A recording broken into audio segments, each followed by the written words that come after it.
so the tools for setting epoxy or most grouts, there's really 3 different things you really primarily need. Number 1 is a good grout float. This is made by Troxel.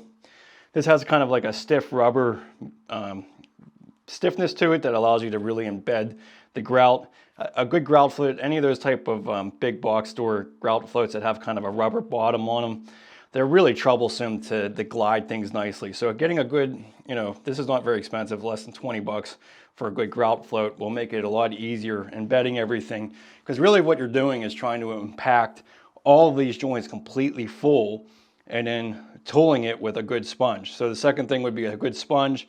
Ardex sponges are pretty much the primary one that I use for all of my grouting. They have square edges, so you're able to tool things nicely. And then just the way that they're kind of created, they really do take out a lot of the excess grout and you don't have to rinse as much.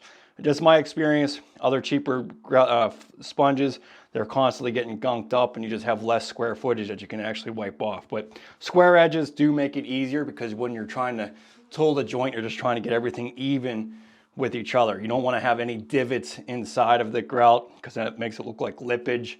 So most of the time you're trying to get a grout joint that's nice and smooth with the actual joint. Now for epoxy, I mean, even if you were using a traditional grout, having a couple of these white scrubby pads really helps getting any of the excess thin set for one off the surface.